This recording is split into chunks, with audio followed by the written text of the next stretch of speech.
going on, golf fans? It's your boy Gsluke here with our round 3 prop stream out there for the Truist Championship. Gonna get you guys ready for all of your prop exposure over there on Prize Picks and Underdog. Also with any matchup bets you're taking against any of the sports books, plus any bets that you want to deep dive down there in the chat. Feel free to go ahead and let me know, but hopefully we can make this day one to remember. Our round 2 exposure really wasn't the best out there in my portfolio. Yesterday's live stream, I don't think we hit on either of those 2 slips, so let's try and get a little bit of a bounce back over here for moving day, and based on how the course conditions are going to play out, I really like our chances to go out there and do so. So I can see we already got Joseph down there in the chat. If you guys are tuning in here, go ahead, smash that like button if you guys haven't already, and also go ahead and say hi as you guys get in here on a Friday.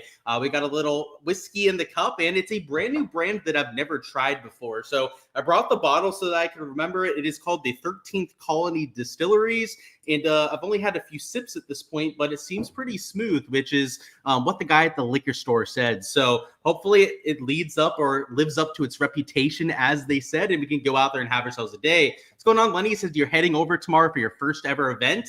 Haven't watched it all. Any recommendation on good holes? I would say the first 3 holes are really scoreable. You might want to sit over there. Even 1 through 5 would be a really good spot to go out there and sit.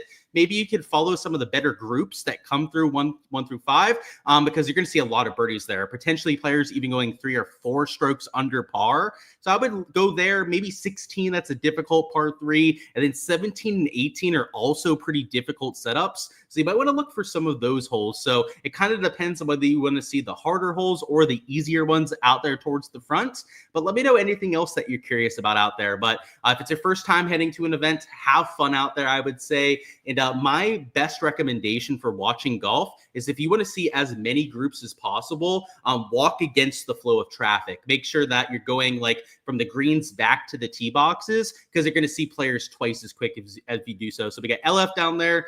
Try some Irish Mist. It's a whiskey liquor. I'll try it. Yeah, I'm always welcome to recommendations, by the way. I'm always trying new stuff out there.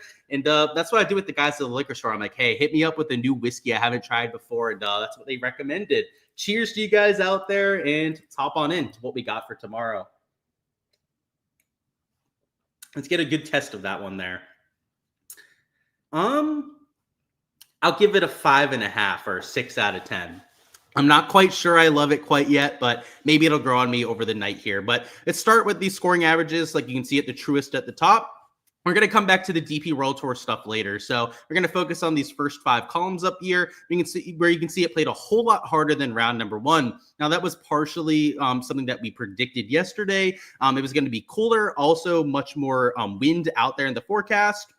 On top of that, you also had conditions where you had rain throughout the day. So you had 3 things working against the players out there. I thought it was going to play closer to like -1, -2 even for a scoring average. So I ended up being wrong on that, obviously. It ended up being way, way harder than we ended up expecting, partially because they had to play through the rain. And I thought there was a chance that they could go out there and get a delay during play. If that was the case, they would have had much easier scoring conditions, playing without as much wind and without having to play without the rain actually impacting the ball.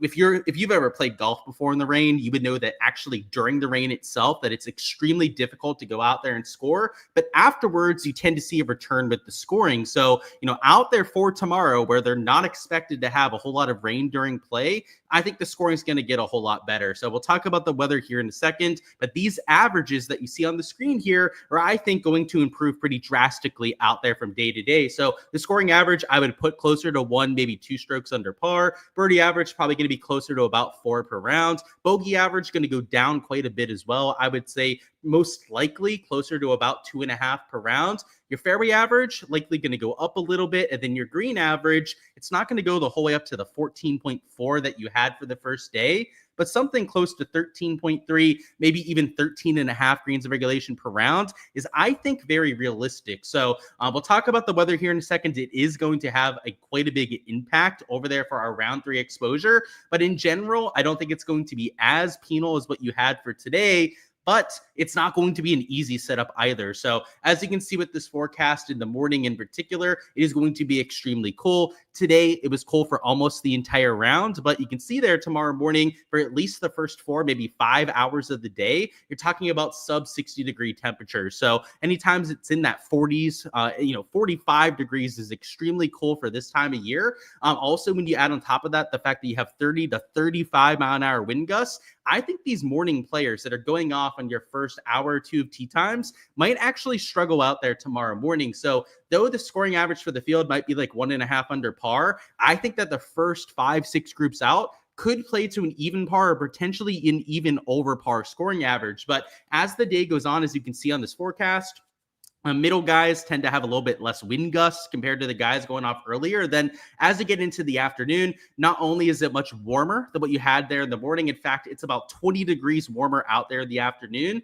The sustained winds tend to flatten off a little bit, and the wind gusts that are closer to 30, 35 miles an hour earlier go down to the 25 to even sub 20 mile an hour range. So the later tee time that you have, I think the better situation out there for tomorrow. So in showdown lineups, I am stacking a lot of that side of the draw out there in my lineups. Unfortunately, that is going to come with higher ownership out there from the fantasy perspective. But for props, I think this is actionable. This is something that you can go out there and attack because honestly, like Underdog, where you get anti-correlation boost for taking overs and unders in the same lineups, right? If you mix in a morning guy and fade them and then a PM guy and then take a positive stance play, you're getting the anti-correlation boost, and it's almost like they're playing 2 different golf courses. I think it could be a half a stroke, maybe even an entire stroke difference between the first and second half of tee times, which means if you are fading the early guys and then taking positive stances later on, it's not even like you're taking anti-correlation, in my opinion, right? Because the 2 golf courses are playing so differently, you're getting a boosted payout almost for free in a few different cases. So I've already entered a few slips where I've taken advantage of that sort of narrative, but that's the kind of slate that we have from the weather perspective. And it's not even just that forecast that's calling for this. You can see this HRDPS is calling for the same kind of weather trend. Also, the wind gusts to maybe come in a little bit later, but still mostly impacting that first half of tee times as opposed to the second half that are teeing off about a 1, maybe 2 p.m. local time. And that's how I'm attacking this sort of slate. So you're going to see that reflected in my exposure. Now, we didn't have the pin locations posted quite yet, but what I can say and what I can comment on over here from the pin location perspective is that they're going to be much easier than round number 2. And I can tell you that without actually even seeing the pin sheet. Round number 2, they used the high and dry pins. If you're here for the live stream yesterday, you would have heard me mentioning that. And they do that when you have a lot of rain forecasted. And the high and dry pin locations are usually up on shelves where you have the highest portion of greens, and it's by far the hardest spot to putt to because you're usually putting over shelves. You're trying to get up and down. Sometimes you have to chip over a tier, which if you're played golf, you know that is by far the most difficult around the green shot that you can have. So today they had almost all the Sunday pin locations set up just because of the weather situation at hand. And now we're going on to moving day, where it's typically the easiest setup that you'll get out there on tour.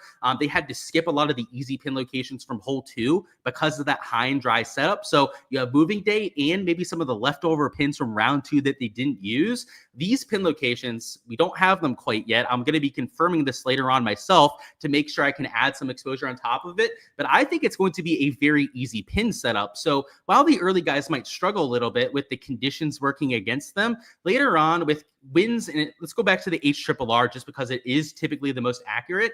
If it's going to be like 13 to 15 miles an hour sustained, like maybe close to 20 miles an hour of wind gusts, that isn't anything we can ignore, but it's going to be lift clean in place. We know after all the rain that they got today, it's going to be an extremely soft golf course where you can go out there and throw darts. And unlike what caused the really difficult conditions today, it's going to be a lot warmer. There's no rain out there. The only factor that those guys are playing against is going to be the winds, which you'd have to think after these players got hit over the head a little bit today, that the tour staff is going to move up some tee boxes if they're playing into the wind. So I think the scoring average is going to improve quite a bit. I think it kind of depends on when you're teeing off on how easy the golf course is truly going to play.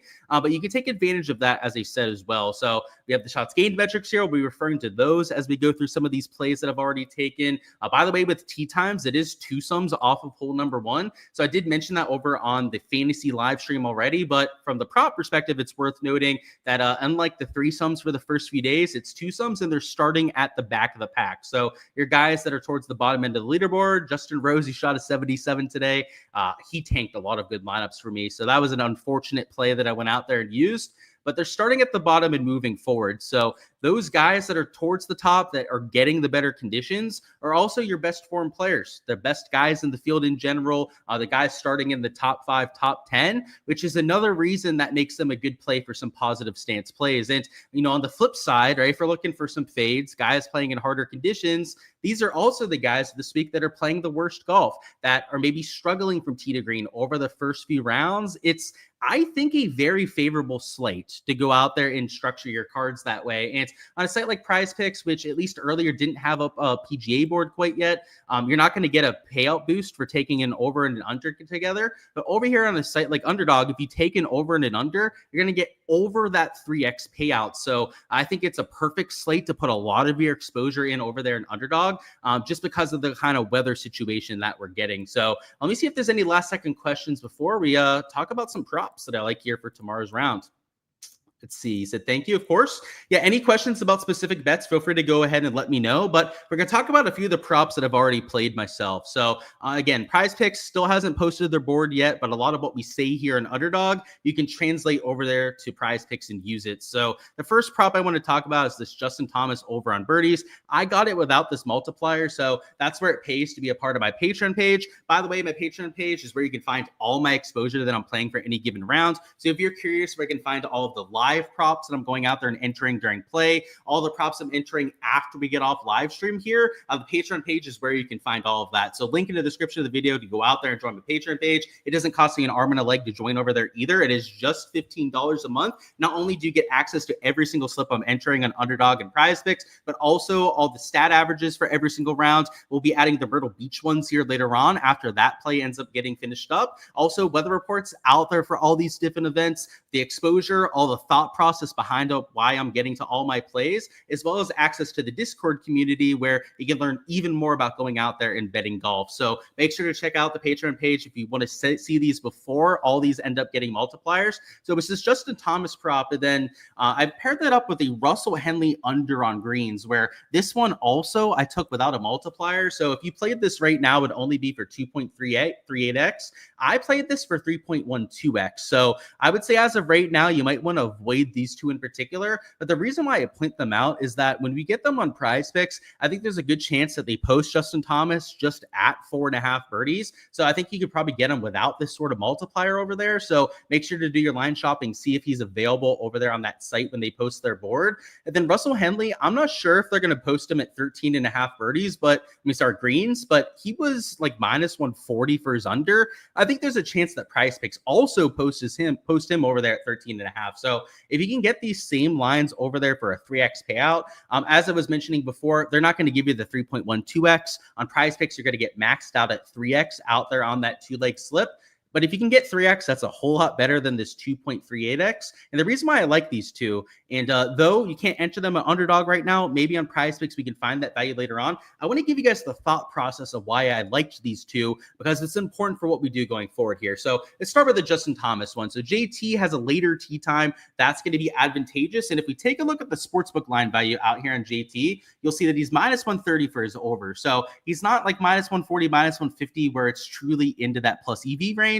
But with that later tee time, I think that gives him a little bit of an extra edge there. And then when you take a look at these shots gained metrics, you'll also see why I think he's got a really good stat profile. He gained 2 strokes off the tee today. He gained over there on approach, but lost over there with the putter. And then round number 1, it was a lot of the same. He gained off the tee, gained over 2 strokes over there with his iron play, but lost over 1.5 strokes there with the putter. So overall for this event, you can see he's over 2 strokes over there off the tee, over 3 strokes over there in the irons category, which is one of the better tee to green profiles of anyone in the field. In fact, if we just sort it by the entire field by shots gained ball striking, he is number 1 in the entire field when it comes to that category, which is by far the most consistent part of golf that we have. The putter, the around the green play can tend to be a little bit variant. And the fact that he's struggled in those two categories isn't really a good thing, but I don't hold it against a player either, just because of the bounce back regression that you see with these kind of guys. So Justin Thomas at 4.5, you give me that plus EV value. That's why I played it over there at that even money. But with that 0.83x multiplier, it takes away a lot of that value. But like I said, because he's only minus 130, I think there's a really good chance that Prize Picks will post him at that sort of number. And then on the flip side, we had this under on Russell Henley Greens, who is also a plus EV value. So let me scroll up to the top here so we can actually find that category. A lot of guys that they have posted, which is a good problem to have. We have a lot of data to work with when it comes to the plus EV stuff. But you can see here with Russell Henley is also minus 130 for the under. So that's why I think Prize Picks might still post these guys, because usually minus 130 juice, they don't bump out there on Prize Picks. So usually keep it at that same kind of number. Now, if there's a lot of action coming in on the props, they'll go out there and bump them 0.5 in that direction. But if you get those two, play them out there for 3x, because Russell Henley is a morning tee time. He's going off when the conditions are going to be a lot cooler. Also, when the winds are going to be kicking up a little bit. So at even money, it was a no-brainer pick for me to go out there and mix in, because he really struggled out there with the irons today. He only hit, I think it was 11 of his 18 greens. He's going to be playing in similar conditions out there tomorrow morning. And as a player that's not one of the longer guys in the field, that added distance that the course is going to play with the soft conditions, no rollout off the tee. Also, those colder conditions in the morning are going to impact him, I should say, a lot more than other players that you have in the field. So that's why I liked those two. And then I'm going to give you these other two that I took for perspective. I have no idea if these ones bumped yet. So let's see if hopefully they didn't. That'd be crazy if all the stuff I took ended up bumping. Yeah, Wyndham Clark at 68.5. That one now has a multiplier. It didn't when I ended up taking it. Hey, I got to say, like I said, it pays to be on the Patreon page and to be able to catch these before any of those bump. Nick Taylor, I took at 69.5 for an under on strokes, and that also has a multiplier on it. But this one's not the worst. It is still at least 2.74x if you took these two together. But if they post these at these numbers on Prize Picks, you can get them for a 3x payout if you play them over there. So if they become available on that site, that's going to be the go-to on both of these slips that we've taken to this point. But Nick Taylor, just to show you guys why I liked that one before, it's another example of the kind of slips I like. He's a later tee time, so he gets to play when I think conditions are going to get a little bit easier for these players. And as you can see with his line here, he's minus 130 for his under. And on his shots gained metrics, he gained a bunch of strokes with his irons today. In fact, over there with his irons in round number 2, he gained just under 2 strokes in that category. So another guy that's hitting his irons well, especially with the soft greens that we're expecting. I'm really prioritizing that iron play when it comes to the shots gained. And then on the flip side, it says over on Wyndham Clark, who, if we take a look at the sportsbook odds there as well, he's also minus 130 for the over. So minus 130 on all the 4 props that we pointed out so far. Which is, again, why they might be available over there on some of the other prop sites that go out there and post stuff. But Wyndham Clark, when we take a look at the shots gained metrics, is not playing as well. He's also got an early tee time because he's there at T69. In fact, he's one of the first 3 groups off out there tomorrow morning. And today he lost 2 strokes putting. Round number 1, he lost 3 strokes over there with the approach play. So it's kind of been a bit of everything. Like if you take a look at the entire event, the only categories where he's gaining is just a little bit off the tee, which is below his standards. He's a very long player off the tee, so you would normally expect him to gain a lot more than that, and then around the green. And the 2 most important categories that we have over here in golf, approach play and the putter, have been the 2 coldest categories over there for Wyndham Clark. So with those conditions working against him, again, blustery and pretty cool early on, that's why I liked him over there for a fade. And the payout on this one is a little bit more serviceable if you're just trying to go out there and trying to find something to tail. But what we're going to do here together is we're going to find some other props to go out there and play. So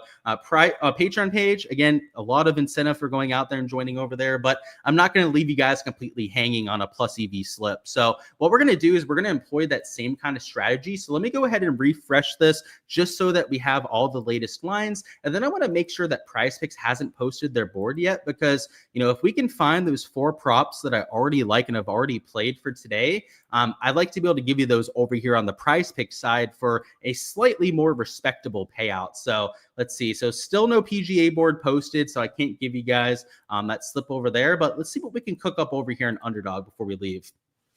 Let's see. You said you got screwed by a green bet that the PGA Tour official listed as 11 out of 17 when they hit 12 out of 18. You should definitely put that to support or something like that, because that feels like something where the Underdog or Prize Picks, whoever's grading that, should probably look into it and try and use some reason out there with that kind of stat. But I've never had that happen before. In fact, I've never seen like the 11 out of 17 out there on a scorecard before. So maybe that's like a recent thing out there with the stats. But that sounds like a nightmare, man. I'm sorry that happened to you, Travis. I don't have any experience with that. I do have experience with guys getting marked as hitting greens or hitting fairways when they clearly did not go out there and do so. One of which was guys hitting fringes and they were getting counted as greens. And then one was at the Scottish Open, where you have adjacent fairways where players were going out there and hitting them on accident at times, and they were counting those as fairways hit. So I've had that happen, but not quite that scenario, which seems even a little bit shittier than what I've gone through. But let's go through a few other props that I was looking at. So the Colin Morikawa one here, it's not as good a value as this Justin Thomas prop, but I'll point it out because it was something I was looking at. So Colin Morikawa at 4.5, he is minus 125 for the over. So I'll show you that over here in DraftKings. Not quite the same value as Justin Thomas, who was there at minus 130. I'm sorry, looking up the wrong one now.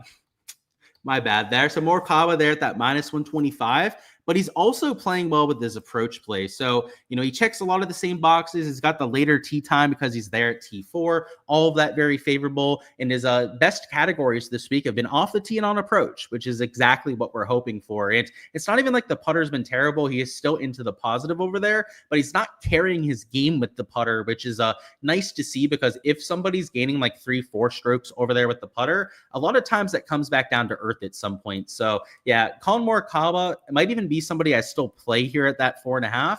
I wish he was minus 130, maybe even minus 135 for the over in terms of the sportsbook odds, but you're not always going to get what you want. And then for a little bit of a substitution with maybe that Henley one we were looking at before, I was looking at this Rory under on greens. Now, I'm not sure what his sportsbook odds are, so I do want to double check that before I give it as maybe that substitution over there. But it's the same kind of idea. He is a later tee time, though, so maybe we'll try and find an earlier guy to go out there and fade. He is minus 130 under. So in terms of the plus EV aspect, it's the same value as what you had on Russell Henley. But if we can find another guy here at 13.5 that is going off early, I would like them as a fade instead of Rory. So let's see what we have on here. A lot of guys that have multipliers, which is unfortunate. That's why I don't like playing on Underdog as much as what we have with Prize Picks, because Prize Picks, at least for golf, doesn't post any of those like scorchers or demons or that sort of thing. So we don't have to worry about that aspect of breaking down the board. But like a Corey Connors here, I didn't play for his under. I don't think he's as good a value for the under. So let me look at that one. Corey he's actually juiced towards the over. So maybe that's not the best one to go out there and fade. But if we can find a 13.5 going off early, Sepp is going off late because he's towards the top end of the board. It's unfortunate, but it does look like maybe the only 13.5 that we have going off early, at least that doesn't have a multiplier, would be that Russell Henley prop. But if you wanted to go with those two instead, it's a slightly better payout over there with that 2.87x. But even if it's another fade you want to mix in, so maybe some stroke stuff. So I know we were looking at the green stuff there, but maybe let's look at round strokes and trying to find fade at 68.5. So if we can find an early guy at 68.5 that we can fade without any sort of multiplier, that could also be an idea for tomorrow. So let me see what we have in terms of the value on here. I would potentially take like an under on Max Homa strokes, he's another guy at 69.5 that has a later tee time. He's also minus 130 under. So just to show you that over there with Max Homa, he would kind of be a replacement for that Nick Taylor prop that we were looking at. The same kind of play, at least, because he's a mid to lower tier player, but he's going off later and he only has to shoot -1. And what you'll see here with Homa is that he's also minus 130, and the iron play has been decent so far. So over the first few days, you can see Max Homa's gained 2 strokes off the tee. He's gained on approach, and then he's been pretty solid across the board, actually, only losing over there with his around the green play so far. And with that later tee time, gets milder temperatures and lower winds to go out there and contend with. So this would only pay 2.58x, though. That's the issue with taking these two. And it's why I'm trying to find a fade there at 68.5. Now, the multipliers are the most annoying part of this process, just because it makes the value go away on almost all these different props. But let me see what they have Hovland at out here for a strokes prop. Let's see. Victor Hovland, yeah, about even money at 68.5. So that might not be the best one. Let's see what Corey Connors is for strokes. I know the green one wasn't a decent fade. Yeah, he's juiced minus 130 towards the under. So that might not be the best fade to go out there and play. What we're trying to do here is we're trying to line up the plus EV value out there with the kind of props that we're looking for. Let's look at Henley. Henley, maybe he's juiced towards the over. Now also minus 130 towards the under. And I don't necessarily agree with that, by the way, just because of the kind of conditions that these players are going to be facing out there. So yeah, maybe the move out there is to just take a slightly worse payout and go out there and take a Max Homa. Maybe you mix in the under on Russell Henley over there at 13.5. I would say as a viewer, pick your favorite prop that you've seen so far, at least the one that gives you a decent payout. And realistically, the only props I probably wouldn't take out there as a combo would be like the Nick Taylor under on strokes, because that combination would be like 2.2x.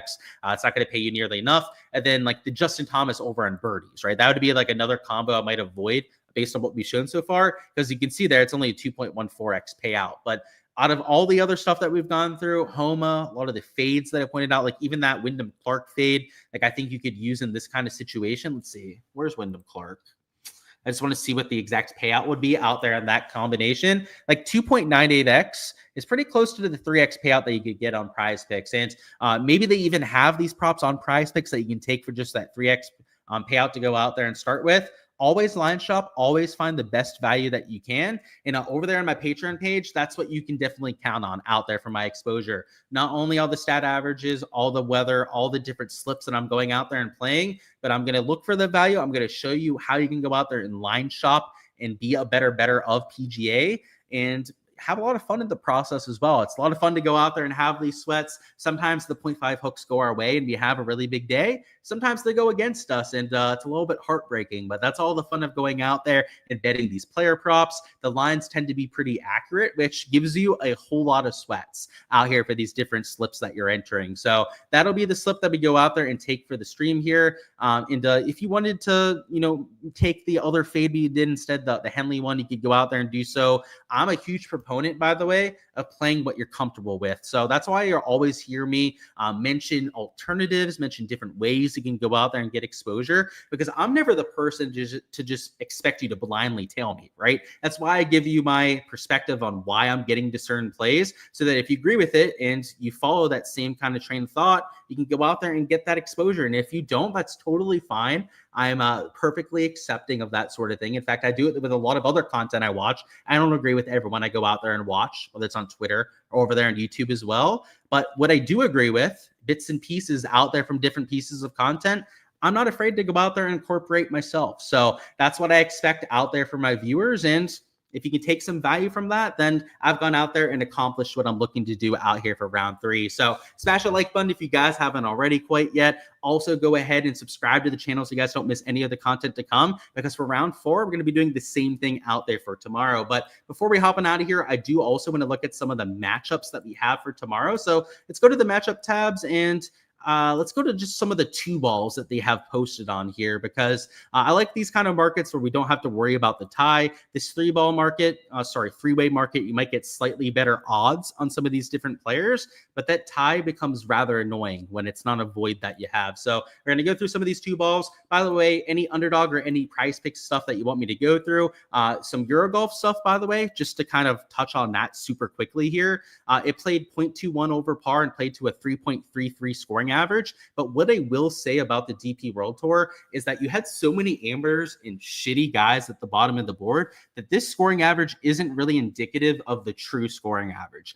You had a guy, for example, that was 28 over par over the first 2 days. You had multiple guys that were like 10 to 20 over par out there on the leaderboard. So for the guys that were legit players over the first few days, I ran the scoring average, and for those guys, it was closer to a -1 scoring average. So round 3, I think it is going to drastically improve with the scoring, not so much because of the weather. And by the way, the weather is better over there in Turkey. It looks like it's going to be a lot calmer for moving day, and you're going to have better quality of players. So over here for that board, we're not going to completely go through all the props or anything like that. I'll probably play a few overnight sweats out there for a few slips.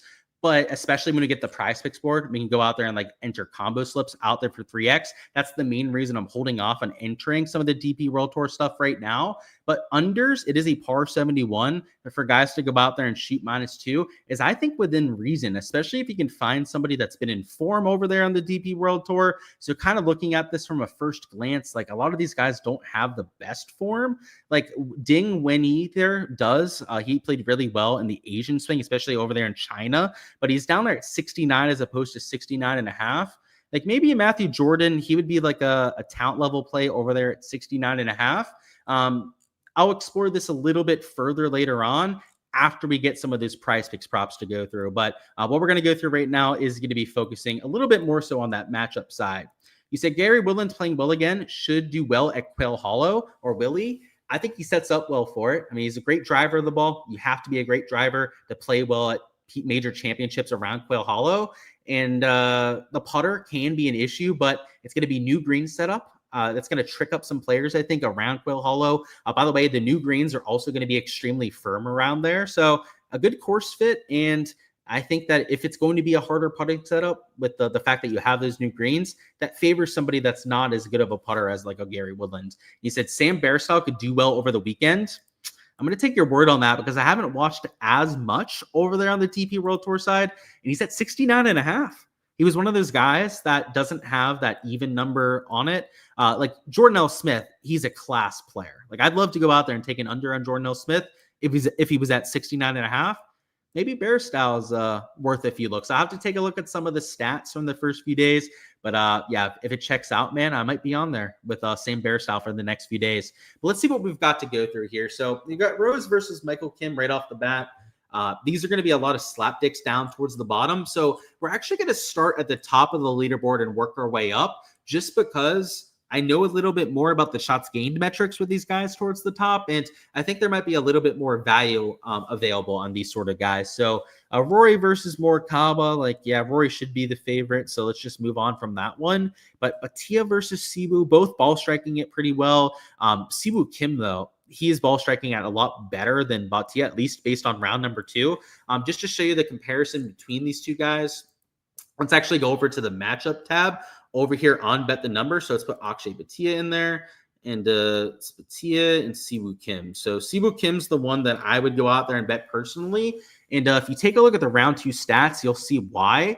Today, Bhatia was great with the putter, but everything else really left a lot to be desired. Siwoo Kim, on the other hand, gained significantly out there from tee to green, but lost over there with the shots gained putting. So I would prefer if this was -110 odds, especially because I usually get 10% boost over there on Hard Rock Bet, where I can take this from -110 to an even money prop. And at even money, give me the ball striker over the guy that kind of luck-sacked it with the putter all day. So just to double check this, let me bring up FanDuel real quick, because FanDuel a lot of times will post odds that are just a little bit better than what you have on DraftKings. Let me share my screen here so we can take a look at what's available.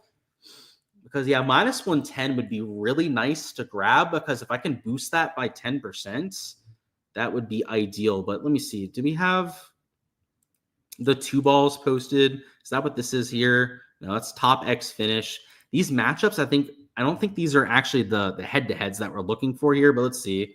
Siwoo Kim versus Tony Finau, right? Yeah, that's not what we're looking for. I don't even think they have the 2 balls posted over here on FanDuel quite yet. So, yeah, if I can find -110 over there on Hard Rock Bet, I'm definitely going to be getting some exposure there. And before we went live, they didn't have any of these posted quite yet. But I want to double check now whether they've gotten to that on Hard Rock, because if I can boost that to even money, I'm going to be a massive buyer. Let's see, nothing posted over there on Hard Rock. So I'll leave it in the shopping cart so I can get back to it a little bit later. But let's go through a few other matchups before we finish this off.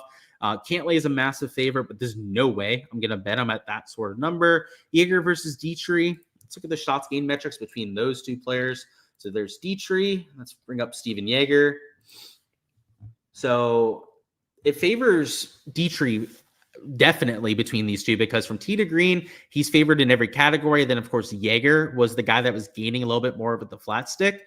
So Dietrich over here at -110 could be a potential play. Let's see what else we have here. So Fowler versus Woodland. Maybe that's another one to check out.